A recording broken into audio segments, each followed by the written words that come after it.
नमस्कार दोस्तों, स्वागत है आपका हमारे YouTube चैनल एडी एजुकेशन में। संविदा शिक्षक वर्ग 3 की आपके प्रैक्टिस सेट की क्लासेस चल रही है और उसी के अंतर्गत आज भी कुछ महत्वपूर्ण प्रश्न आपके लेकर आए हैं। उससे पहले आपको एक महा ऑफर के बारे में हम बताएंगे कि संविदा शिक्षक वर्ग 3 के लिए है एडी एजुकेशन लाया है महा ऑफर, जिसमें आपको सारी ही PDF बाल विकास की 250 प्रश्न उत्तर सहित ये PDF फ्री प्राप्त होगी। उसके अलावा हिंदी की महत्वपूर्ण प्रश्न उत्तर सहित ये सीरीज़ आपको फ्री प्राप्त होगी और संस्कृत की 1000 प्रश्नों की बिल्कुल इम्पोर्टेंट प्रश्नों की सीरीज़, जिसमें प्रश्न के साथ उसका उत्तर भी दिया है, वो भी आप फ्री प्राप्त कर सकते हैं हमारे टेलीग्राम चैनल, जिसकी लिंक आपको इस वीडियो के डिस्क्रिप्शन में हम देंगे। वहाँ से आप फ्री PDF ये प्राप्त कर सकते हैं। ठीक है, तो ये है हमारा संविदा शिक्षक वर्ग 3 के अंतर्गत महा ऑफर एडी एजुकेशन का। अब चलते हैं हमारे आज के पहले प्रश्न पर। पहला प्रश्न देख लेते हैं। पहला प्रश्न आपके सामने स्क्रीन पर है। प्रश्न है व्यंजन गुच्छ वाला शब्द है, मतलब व्यंजन गुच्छ वाला, ठीक है, शब्द आपको बताना है। पहला शब्द दे रखा है शर्म, दूसरा है क्यारी, तीसरा है बालक और चौथा है गुलाम। तो व्यंजन गुच्छ वाला शब्द क्या होगा? तो व्यंजन गुच्छ वाला इनमें से जो शब्द होगा वो होगा आपका क्यारी। जो बी वाला ऑप्शन है वो इस प्रश्न का बिल्कुल सही आंसर है। व्यंजन गुच्छ वाला शब्द होगा क्यारी। अगला प्रश्न देख लेते हैं। अगला प्रश्न आपके सामने स्क्रीन पर है। अगला प्रश्न है किन वर्णों के उच्चारण में कम वायु तथा कम समय लगता है? ठीक है, ये वर्णमाला से रिलेटेड आपका प्रश्न है। तो ऐसे वर्ण हमको बताना है जिनमें कम वायु तथा कम समय लगता है और उनको हम क्या कहते हैं? पहला अघोष कहते हैं, महाप्राण कहते हैं, अल्प प्राण कहते हैं या फिर दीर्घ प्राण कहते हैं। तो ऐसे वर्ण जिनके उच्चारण में कम वायु, ठीक है, तथा कम समय लगता है उनको हम अल्प प्राण कहते हैं। अल्प यानी कम, ये यहाँ पर प्रश्न से ही हमको समझ में आ रहा है, तो उन्हें कहते हैं अल्प प्राण। सी वाला जो ऑप्शन है वो इस प्रश्न का बिल्कुल सही आंसर है। अगला प्रश्न देख लेते हैं। अगला प्रश्न आपके सामने स्क्रीन पर है। अगला प्रश्न भी बहुत ही इंपॉर्टेंट है। पश्च स्वर कौन सा है? ठीक है, पश्च स्वर आपको बताना है। इसमें आपको 2 पश्च स्वर दे रखे हैं। ठीक है, यहाँ पर एक पश्च स्वर ज़्यादा लिखा गया है, मतलब कुल 5 पश्च स्वर होते हैं आपके 11 स्वरों में से। ठीक है, तो यहाँ पर आपको 2 पश्च स्वर बताना है इस ऑप्शन में, प्रश्न में। ठीक है, इस प्रश्न में हमने जो ऑप्शन है वो 2 पश्च स्वरों के दिए हैं और वो 2 आपको बताना है। जैसे परीक्षा में ऐसा प्रश्न नहीं आएगा, परीक्षा में सिर्फ एक ही उत्तर रहेगा उसका, ऐसा ऑप्शन डालेंगे वो। ठीक है, तो यहाँ पर पश्च स्वर ऑप्शन पहला है ई, बड़ी ई, दूसरा है बड़ा ऊ, तीसरा है छोटा ऊ और चौथा है ए डी का। ठीक है, तो पश्च स्वर कौन सा है ये आपको बताना है। तो यहाँ पर पश्च स्वर आपके 2 हैं। कौन कौन से? एक तो ऊ है, बड़ा ऊ, और एक छोटा ऊ, ये दोनों आपके पश्च स्वर हैं। इसके अलावा कौन कौन से पश्च स्वर होते हैं तो इसके बारे में भी हम आपको बता रहे हैं कि इसमें कौन कौन से पश्च स्वर होते हैं आपके। ठीक है, तो पश्च स्वर की परिभाषा क्या है? सबसे पहले तो जिन व्यंजनों के उच्चारण में मुख से कम हवा निकले, ठीक है, मुख से यानी मुंह से हम जब बोलते हैं तो हवा कम निकले तथा उन्हें बोलने में कम समय लगे, ठीक है, वो अल्प प्राण व्यंजन कहलाते हैं। ठीक, उसके अलावा जिन स्वरों के उच्चारण में जिह्वा का पिछला भाग सक्रिय हो जाए, ठीक है, जिन स्वरों के उच्चारण में जिह्वा ये समझते हैं आप, जिह्वा है ना, जीभ होता है अपनी, तो जिह्वा का पिछला भाग सक्रिय रहता है, उन्हें पश्च स्वर कहते हैं। ठीक है, ये पश्च स्वर कौन से होते हैं? तो छोटा ऊ, बड़ा ऊ, ओ, आऊ, इस प्रकार ये आपके पश्च स्वर होते हैं। ठीक है, तो यहाँ पर आपको ऑप्शन में 2 पश्च स्वर दिए हैं, तो आपका बड़ा ऊ और छोटा ऊ दोनों इसका सही आंसर होगा। ठीक है, अगला प्रश्न देख लेते हैं। अगला प्रश्न आपके सामने स्क्रीन पर है। अगला प्रश्न क्या है ये भी देख लेते हैं हम। अगला प्रश्न है शुद्ध शब्द कौन सा है? यह आपको बताना है कि शुद्ध शब्द कौन सा है। पहला है कांच, दूसरा कानच, तीसरा कंगाल और चौथा है आंख। इनमें अशुद्धियाँ दी हैं, सभी शब्दों में अशुद्धियाँ दिए हैं। आपको शुद्ध शब्द बताना है कि इसमें शुद्ध शब्द कौन सा है। तो इसमें जो शुद्ध शब्द होगा उसको देख लेते हैं हम। कानच, बी वाला जो ऑप्शन है वो आपका गलत ऑप्शन हो जाएगा। कंगाल में सिर्फ ऊपर आपको जो बिंदी लगी हुई रहती है, इसमें चंद्र बिंदु नहीं रहता है, तो कंगाल भी आपका गलत हो जाएगा। और आंख पर चंद्र बिंदु रहता है तो ये भी आपका गलत हो जाएगा। अब बचता है आपके पास एक ऑप्शन कांच, तो आपका जो शुद्ध शब्द होगा वो होगा कांच जिस पर चंद्र बिंदु लगा हुआ है, तो शुद्ध शब्द होगा ए वाला ऑप्शन कांच, इसका सही आंसर है। अगला प्रश्न देख लेते हैं। 2 स्वरों के मेल से होने वाले विकार को रिक्त स्थान कहते हैं। स्वर संधि, व्यंजन संधि, संधि या फिर संयोग। ठीक है, दो स्वरों के मेल से होने वाले विकार को हम क्या कहते हैं? तो जब दो स्वरों का, पहला स्वर और दूसरा स्वर, इन दोनों स्वरों का मेल होगा और उससे जो विकार उत्पन्न होगा उसे हम कहते हैं स्वर संधि। ठीक है, यहाँ पर दिया है दो स्वर, इसमें दोनों ही स्वर मिल रहे हैं, तो यहाँ पर आपका व्यंजन स्वर संधि होगा। जो ए वाला ऑप्शन है वो इस प्रश्न का बिल्कुल सही आंसर है। अगला प्रश्न देख लेते हैं, चंद्र का पर्यायवाची निम्न में से कौन सा है? चंद्र यानी चंद्रमा।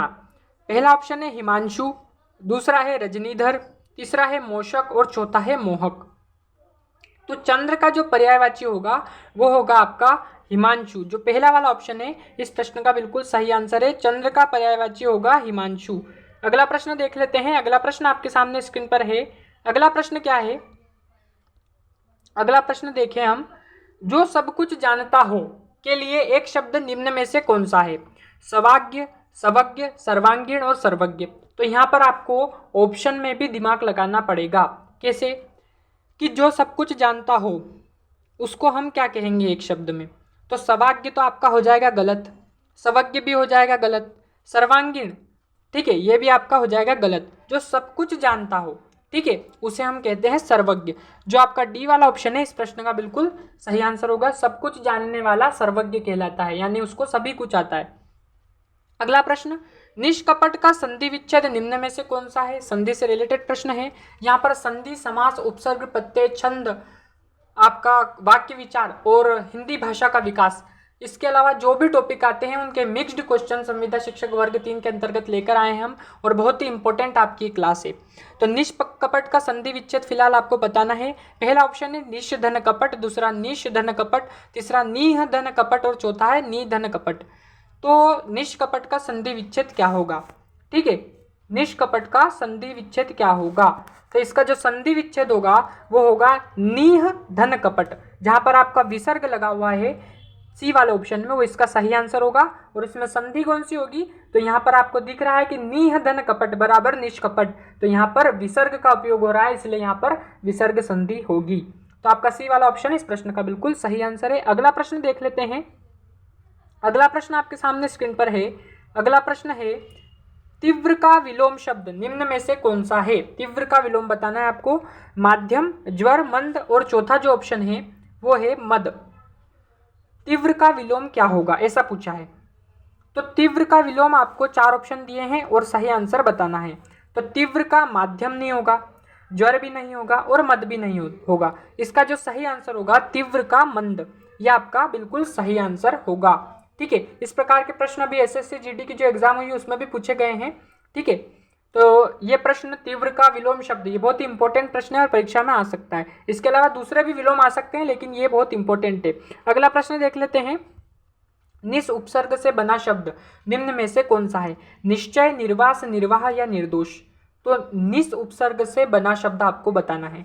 मतलब उपसर्ग वे शब्दांश होते हैं जो किसी शब्द के प्रारंभ में जुड़कर या आगे जुड़कर एक नए शब्द का निर्माण करते हैं, उपसर्ग कहलाते हैं। ठीक है, तो निश्चय, निर्वास, निर्वाह और निर्दोष, इनमें आपको उपसर्ग बताना है कि निस उपसर्ग कौन सा है, किस शब्द में निस उपसर्ग है। तो निस धन चय बराबर निश्चय। तो आपका जो ए वाला ऑप्शन होगा वो इस प्रश्न का बिल्कुल सही आंसर होगा। इसलिए निश्चय में पहले वाले ऑप्शन में आपका निस उपसर्ग है कि निस धन चय। हम इसका संधि विच्छेद करके देखेंगे तो निस धन चय बराबर निश्चय होता है। तो ए वाला ऑप्शन है इस प्रश्न का बिल्कुल सही आंसर है।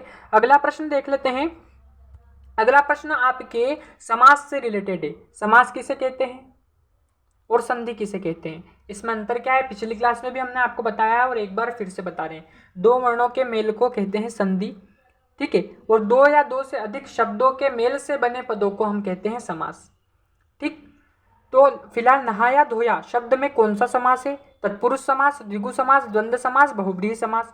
तो नहाया धोया, इसमें आपके बीच में योजक चिन्ह का प्रयोग हो रहा है, तो वहां पर आपका होगा द्वंद्व समास। ठीक है, नहाया और धोया। ठीक है, तो द्वंद्व समास सी वाला जो ऑप्शन है इस प्रश्न का बिल्कुल सही आंसर होगा। अगले प्रश्न पर चलते हैं। अगला प्रश्न आपके सामने स्क्रीन पर है। अगला जो प्रश्न है वो भी बहुत ही इंपॉर्टेंट है। भिक्षा का शुद्ध रूप निम्न में से कौन सा है? भिक्षा, भिक्षा, भिक्षा या फिर भिक्षा। यहाँ पर आपको वर्तनी शुद्ध सबसे पहले आना चाहिए, शुद्ध शब्द आना चाहिए। ठीक है, तो भिक्षा का शुद्ध रूप निम्न में से आपको पहचानना है। तो भिक्षा, बी वाला ऑप्शन गलत होगा। भिक्षा, इसमें बड़े ई की मात्रा है, ये भी गलत होगा। और भिक्षा क्या होता है, डी वाला ऑप्शन भी आपका हो जाता है गलत। बचता है एक ही ऑप्शन भिक्षा, जिसमें छोटी ई की मात्रा है, और वही आपका बिल्कुल सही आंसर है। भिक्षा का शुद्ध रूप निम्न में से कौन सा होगा, तो भिक्षा, ए वाला जो ऑप्शन है आपका सही आंसर है। अगला प्रश्न देख लेते हैं। अगला प्रश्न आपके सामने स्क्रीन पर है, द्वंद्व का शुद्ध रूप निम्न में से कौन सा होगा। बहुत ही इंपॉर्टेंट प्रश्न है और इसको लगभग 90% लोग गलत करते हैं। द्वंद्व का शुद्ध रूप निम्न में से क्या होगा, ये आपको बताना है। पहला है द्वंद्वा, दूसरा है द्वंद्व, तीसरा है द्वांद्व और चौथा है द्वंद्व। ठीक है, तो जो चौथा वाला जो ऑप्शन है द्वंद्व, वो आपका बिल्कुल सही आंसर है। द्वंद्व का शुद्ध रूप निम्न में से कौन सा होगा, तो द्वंद्व होगा। जो डी वाला ऑप्शन है इस प्रश्न का बिल्कुल सही आंसर है। ठीक है, अगला प्रश्न आपके सामने स्क्रीन पर रस से रिलेटेड, काव्य को पढ़ने सुनने लिखते समय या पढ़ते सुनते लिखते समय जो आनंद की अनुभूति होती है, साहित्य में हम उसे रस कहते हैं। ठीक है, तो रौद्र रस का स्थायी भाव हमसे पूछा है। पहला है हास, दूसरा है शोक, तीसरा क्रोध और चौथा है डी वाला ऑप्शन रति। तो रौद्र, रौद्र रूप आपने सुना होगा, तो रौद्र का जो स्थायी भाव होता है वो होता है क्रोध। तो रौद्र रस का स्थायी भाव होगा क्रोध। सी वाला जो ऑप्शन है, सी पर चले जाते हैं हम, सी के साथ क्रोध आपका सही आंसर है। अगला प्रश्न देख लेते हैं। अगला प्रश्न अलंकार से रिलेटेड है, बहुत इंपॉर्टेंट प्रश्न है। मुदित महीपति मंदिर आए, सेवक सचिव सुमंत्र बुलाए, में कौन सा अलंकार है, सही विकल्प आपको चुनना है। अनुप्रास अलंकार, भ्रांतिमान अलंकार, संदेह अलंकार और यमक अलंकार। ठीक है, तो मुदित महीपति मंदिर आए, यहाँ पर आपके म वर्ण जो है उसकी आवृत्ति बार बार हो रही है। ठीक है, तो यहाँ पर आपका अनुप्रास अलंकार होगा। जहाँ एक ही वर्ण की आवृत्ति दो या दो से अधिक बार होती है, वहाँ आपका अनुप्रास अलंकार होता है। जैसे चारु चंद्र की चंचल किरणें खेल रही थी जलथल में। उसके अलावा रघुपति राघव राजा राम, यहाँ पर र शब्द की आवृत्ति हो रही है। चारु चंद्र की किरणों में च शब्द की आवृत्ति बार बार हो रही है। ठीक है, इसी प्रकार मुदित महापति मंदिराय में म वर्ण की जो आवृत्ति है आपकी बार बार हो रही है। तो यहाँ पर आपका जो अलंकार होगा ए ऑप्शन के साथ चले जाते हैं हम, ए ऑप्शन आपका सही होगा, अनुप्रास अलंकार। अगला प्रश्न आपके सामने स्क्रीन पर है, पक्षपाती होने की अपेक्षा रिक्त स्थान रहने वाले का सम्मान होता है। इस वाक्य में पक्षपाती शब्द का विलोम शब्द बताइए जो कि रिक्त स्थान में सही अर्थ बतलाता है। बहुत ही इंपॉर्टेंट प्रश्न है। और प्रश्न किस प्रकार से बनता है, डायरेक्ट विलोम शब्द न देते हुए उन्होंने प्रश्न को एक वाक्य के रूप में दिया है और उसका विलोम शब्द आपको बताना है।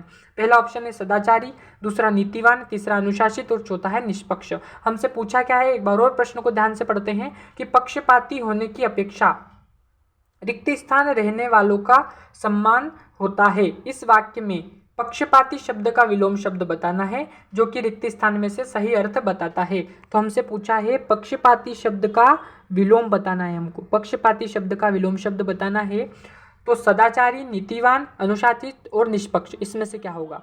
तो पक्षपाती यानी पक्षपात करना, पक्षपात यानी क्या होता है कि भेदभाव करना। ठीक है, और यहाँ पर निष्पक्षता यानी बिना भेदभाव के निष्पक्ष परिणाम दिया, ऐसा बोलते हैं ना हम कि वह निष्पक्ष है, मतलब निष्पक्ष परिणाम आया, बिल्कुल बिना पक्ष के किसी का भी पक्ष नहीं लिया और व्यवस्थित परिणाम आया जो परिणाम होना चाहिए। तो पक्षपाती शब्द का जो विलोम होगा वो होगा निष्पक्ष। डी वाला जो ऑप्शन है इस प्रश्न का बिल्कुल सही आंसर है। अगला प्रश्न आपके सामने स्क्रीन पर है। अगला प्रश्न, जिसके समान कोई दूसरा न हो उसे क्या कहेंगे। अनोखा, अद्भुत, अद्वितीय या सर्वश्रेष्ठ। तो जिसके समान कोई दूसरा न हो उसको क्या कहेंगे। ठीक है, तो बहुत सारे लोग डी ऑप्शन के साथ जाएंगे यहाँ पर सर्वश्रेष्ठ, लेकिन जिसके समान कोई दूसरा ना हो उसको हम कहेंगे अद्वितीय। और जो सही आंसर है आपका वो होगा सी ऑप्शन अद्वितीय, जिसके समान कोई दूसरा ना हो उसे हम अद्वितीय कहते हैं। अगला प्रश्न आपके सामने स्क्रीन पर है, बहुत ही इंपॉर्टेंट प्रश्न है। अगला प्रश्न भी, एक से अधिक उपसर्गों वाला सही शब्द है। बहुत इंपॉर्टेंट प्रश्न है ये। अंतरात्मा पहला ऑप्शन, भरपूर दूसरा ऑप्शन, तीसरा सहर्ष और चौथा है उपाध्यक्ष। तो अंतरात्मा, इसका संधि विच्छेद जब हम करते हैं तो अंतर धन आत्मा, भरपूर में भर धन पूर, ठीक है, सहर्ष में स धन हर्ष और उपाध्यक्ष में एक तो आपका उप उपसर्ग है उप धन अध्यक्ष, और अध्यक्ष का भी फिर से समास संधि विच्छेद करेंगे हम तो अध धन यक्ष।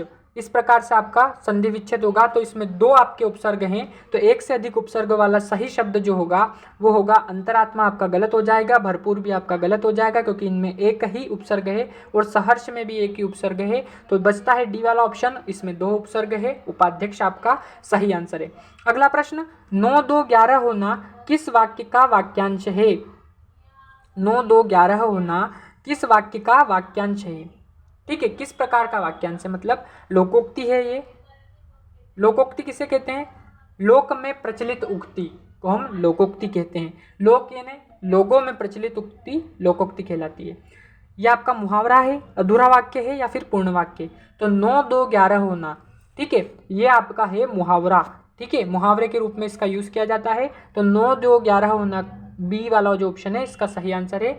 ये किस प्रकार का वाक्यांश है? तो ये मुहावरा है।